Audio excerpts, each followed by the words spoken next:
Wait, we did that. You didn't have no surgery. Your biopsy was positive. Using the castor oil and praying over you that whole time. Let's take this show on the road. Ish, different day. I be bored out my mind. Hometown, love my place, but while I'm in my prime. What's up, y'all? We just got out of church. Shout out to Pastor Stephen, Union Church.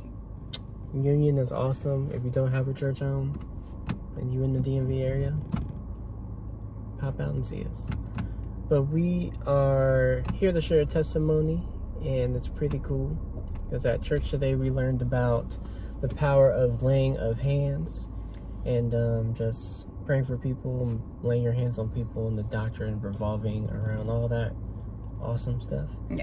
And so it's pretty cool. There was a portion where Pastor Stephen was like, you know, you have the power to heal people, and you know, I never really thought about it. I've heard it, but I never really experienced it. But we had a revelation in church where we were like, we literally been doing that. Like we just went, but we went through that this week. Right.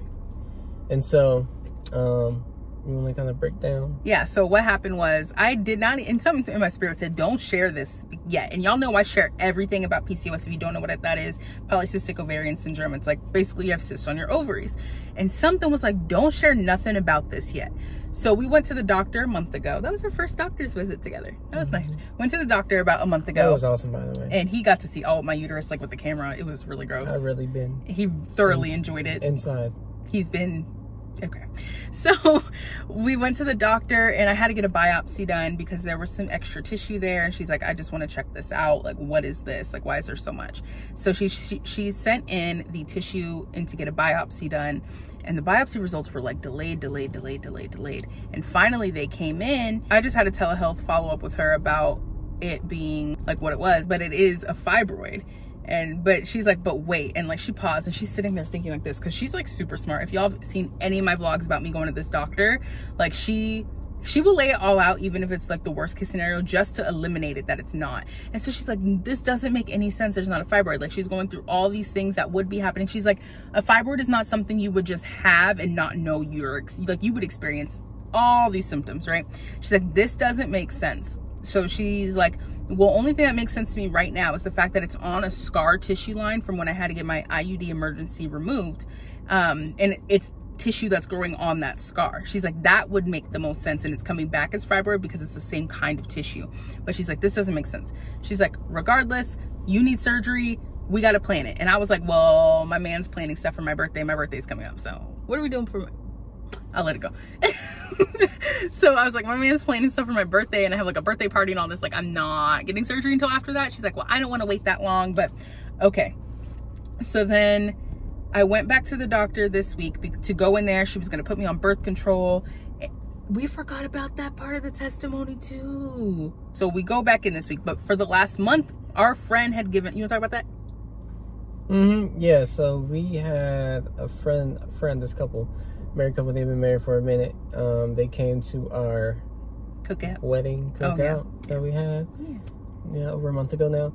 And no, that was cool. But they gave us like a gift box, and in the gift box it was the castor oil. I always want to say Cantor. I don't know why I want to say Cantu, the hair oil. Castor oil. Yeah. It's some oil that is good for you, right? And so we were in the note that she gave us with the oil, it said, hey, like she had the same condition as Stella, and she was like, yeah, you know, every night before we went to bed or before we had sex or anything, we rubbed this oil down and we prayed for healing for me and healthy family, healthy pregnancies, all that good stuff. And so Stella was like, we should do that. And I was like, yeah, let's do it. And so for like the past, I want to say 3 weeks or so, we've been rubbing that oil down on her stomach, on her area where her uterus is, and praying over her, praying for her healing, praying for healthy families, you know, declaring and decreeing what God promised us about family, and just praying over all that. And so it's kind of awesome. I wouldn't say crazy, because it ain't nothing crazy about Jesus. It's all just truth. But it was really awesome, like you know, her doctor, like she said, her doctor talking about some, oh yeah, you know, this biopsy, we gotta see what these results are. First of all, she got the results for the biopsy and she's fine. Right. You know what I mean? Ain't no, oh, there ain't nothing there, no cancer, no, none of that. You know, in addition to that, she went back to the doctor talking about some, guess what? She don't got to get no surgery. Yeah, she opened back up my file. She's like reading it. She's like, no, you don't need surgery. She's like, this makes no sense. And it didn't hit us. It hit me in the doctor's office like, oh, there's a testimony here. But I didn't want to believe that because, again, for the last couple of weeks, we've been like, let me just get the surgery. Like, dang, babe. Because remember, I was even like, I'm going to just follow it through no matter what I feel. I'm just going to follow it through if this is God's plan for us, la, la, la. At the same time, mind you, and I'm not even supposed to make a video about this till the end of the month, I've been in this whole grieving process because God told us, well, he told me that it's just not time yet to have kids. And like, he's like, he's also told me like he will tell Dre before he tells me like it's time to start trying. So I've been in this grieving process, and I'll get into this video later because I've like wrapped my whole 20s around being a mom, like becoming a mom, and like I've had to do a lot of self-identification outside of becoming a future parent. So anyway, I'm also dealing with this, so I don't want to believe the good news, right? So then the doctor's like, no. And then so she's like, okay, here's the birth control I told you you're gonna have to start taking. She's like, take this. What'd she say? What'd she say at the end of the thing? She was like, matter of fact, don't even start the birth control yet. Right. Mm-hmm. And now I'm like, So it's just really, really good news. So then today when our pastor was talking. And then she was also curious about why we haven't been trying. Right. I'm just like, whole 180 from the last time we went. Right. Mm-hmm. And then she reminded me, and this is why I always advocate, if you don't like your gynecologist or don't feel protected, you guys know a gynecologist literally almost killed me because she didn't want to listen to me after telling me what to do. Regardless, find one that cares. And she just like was like, Stella, you were like young, even though I don't always feel like that young. She's like, you're young, and remember, we have a plan when you want to get pregnant. And like, she went through the plan with me again. She's like, just tell me 2 months before you want to start having kids, and I have got you. I was like, okay. So then, yeah, so the testimony today was in church. And then what did Pastor Stephen say? Pastor Stephen said that, you know, healing is in our hands. Like, we don't have to go to, like, when we think about healing, we think about, oh, we got to go to the pastor, bishop, got to pray over us. Like, nah. Like, who are the people anointed to heal us? Yeah. Right. No, like, he gave us the power and authority to heal. And then the scripture that says, like, the same power that's in the resurrection of Christ is that same power that dwells in us. And we were using that power the whole time without even consciously thinking, like, oh, like, no, we can pray together and bring healing to Stella, you know, without having to do the extra. Well, because Jesus, he's the one doing the healing. We just got to be a vessel for him to work through. Right. And it was really cool for us to be able to do that. And like, I just leaned over to her in church and I was like, wait, we did that with your thing. I was like, you didn't have no surgery. Your biopsy was positive, and we were praying and using the castor oil and praying over you that whole time. Yeah. You know?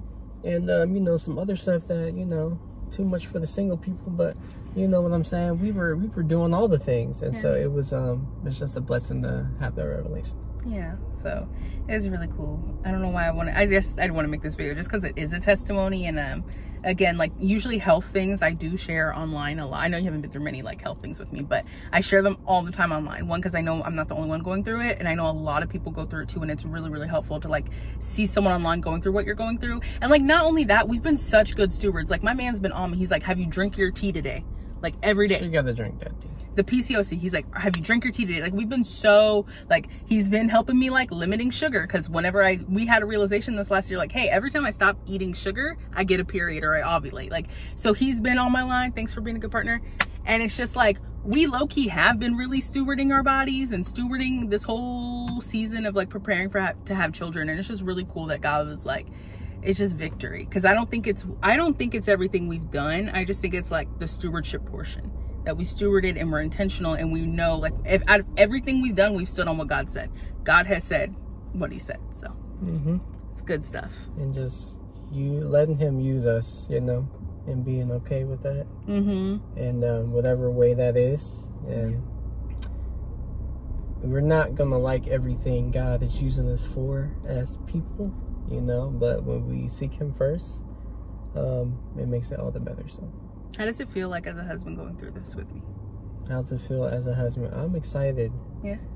Yeah, I mean, it could be pressure sometimes, but like we talked about earlier this week, like, pressure is a good thing. Like, I'm your husband, so, you know, I'm gonna do whatever I can to make sure that you're good, to make sure we can hold each other accountable.